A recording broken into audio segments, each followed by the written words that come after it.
Good evening, everybody. Uneducated Economist here. So, birth rates are falling all over the world, right? And I'm finding reports on it from today. I just saw another one. Italy is declaring it a national emergency.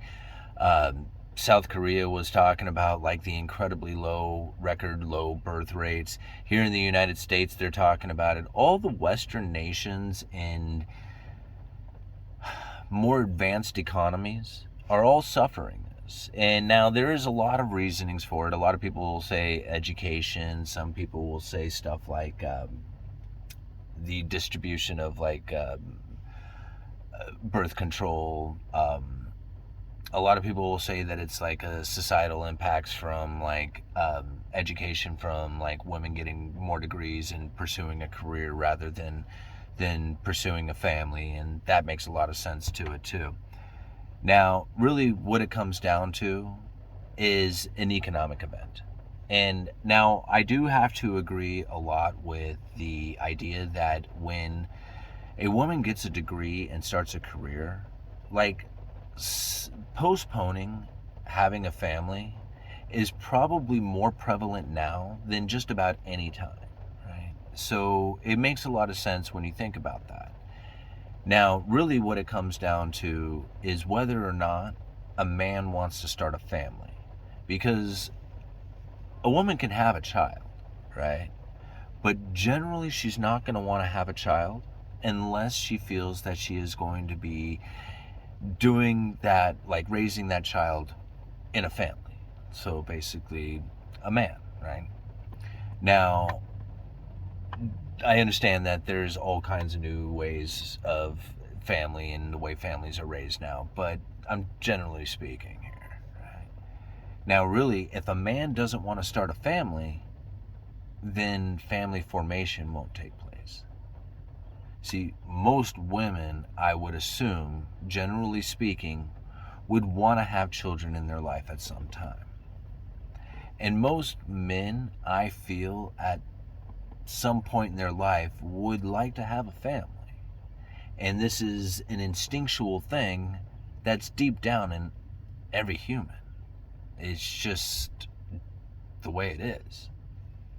Now, when you think about it being an economic impact, if you can take back to the 1700s and look at Cantillon's essay, and he describes in pretty good detail a lot of what we are experiencing today, it makes a lot of sense on why we see such low birth rates.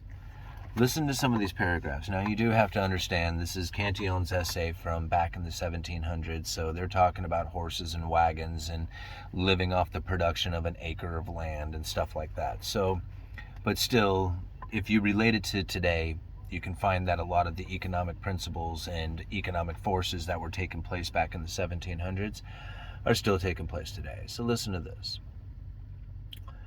When I said that the property owners might multiply the population as far as the land would support them, I assumed that most men desire nothing better than to marry if they are set in a position to maintain their families in the same style as they are content to live themselves.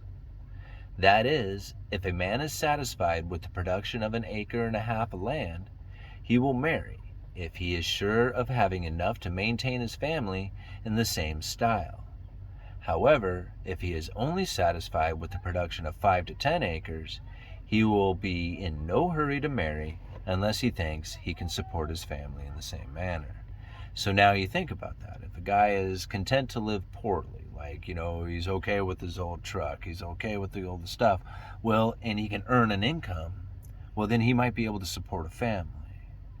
But if a man has more desire of material possessions and a different way of life and a higher standard of living, right, well, then, he would only be satisfied with the production of 5 to 10 acres. But if he was satisfied with only the production of 1.5 acres, well, then he might be able to support a family that would not diminish his life. But if he is only satisfied off of 5 to 10 acres, well, then having a family might diminish his standard of living. He wouldn't be satisfied. Kind of makes sense, doesn't it? Goes on here. In lower classes of the state, there are also men who, from pride, and from reasons similar to those of nobility, prefer to live in celibacy and to live on the little that they have rather than settle down in family life. But most of them would gladly set up a family if they could count on supporting their family as they wish. They would consider it an injustice to their children if they brought them up only to fall into a lower class than themselves. Only a few men in a state avoid marriage because of pure libertine spirit. All lower classes wish to live and raise children who can live at least like themselves. When laborers, artisans do not marry, it is because they wait until they save enough to enable them to set up a household or to find some young woman who brings a little capital for that purpose. Every day they see others like themselves who, for lack of such precautions, start a family and fall into the most frightful poverty, being obligated to deprive themselves of their own food in order to nourish their children. So right there, he is saying back in the 1700s that he was talking about whether or not a man feels confident within himself in order to start a family. And now I know things have changed a lot today, but you have to think about the inner spirit of most people. Like, generally speaking, this is the way it goes down, right? And now, if a man is satisfied with that production, right, and he thinks that he can do it, and he feels that he can provide for a family, but most of them would gladly set up their families if they could count on supporting their family as they wish, right? So this is really where it comes down to. You think about the economic times, you think about the possible recessions, you think about the inflation, you think about all the stuff that is going out there as far as having a higher standard of living and maintaining that higher standard of living. You think about it, there was a time in this country where one income could provide enough to have an entire household with car and food and kids and furniture and vacations and all the stuff that went along with it. Now, with two incomes, you can barely have those two people living in an apartment. Right? Starting a family is very difficult nowadays, and it is expensive. Now, it goes on to say here, the increase of population can be carried furthest in countries where the people are content to live the most poorly and to consume the least production of the soil. In countries where all the peasants and laborers are accustomed to eat meat, drink wine, beer, and etc., not many inhabitants can be supported.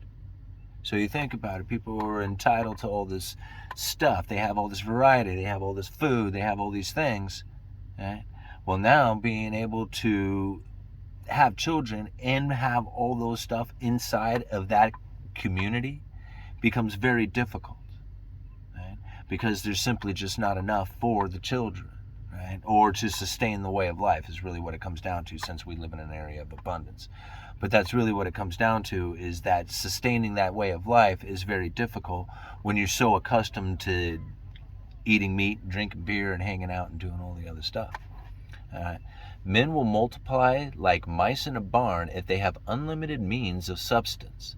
The English in the colonies will become more numerous in proportion in 3 generations than they would in 30 in England, because in the colonies they cultivate new tracts of land in which they expel the savages.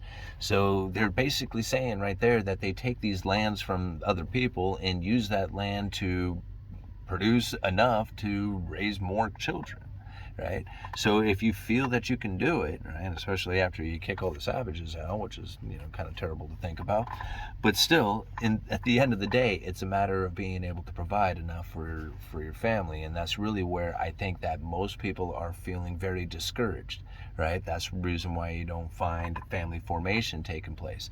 That's why you see that men who are not eager to start a family, or don't even feel like, it's something that they're even capable of doing, will prefer to live in celibacy and live on little that they have. Well, you think about it, it's just like right now, how, like the study that came out, what was it, a year ago, saying that, what was it, 2 out of 3 guys from like 18 to 30 are virgins or have not had sex in a year. Like, I forget what the study was, exactly what it said, but it was a huge amount. And now I think about that, and I'm like, man, is there that many men out there who are not having sex? I mean, it just blew me away, because I've been married for, 30 years or whatever. I've been with my wife the whole time, and I never really thought about like whether or not men have this kind of connection out there, or how many men, or lack of connection, how many men have. And when I think about this essay, and I think about like some of the conditions in which that a man would have to go through in order to provide, to have a family, I mean, believe me, I had to like, I mean, being in the position that I was in, I think about how tough it was to try and even just acquire a home, and what it took to get there.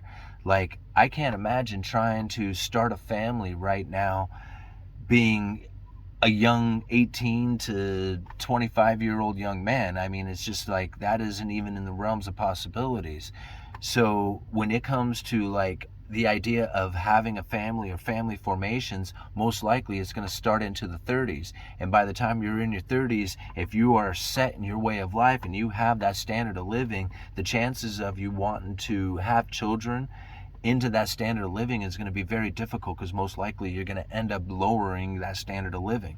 Like you said right there, the man who is, what was it, how did I pass it up here?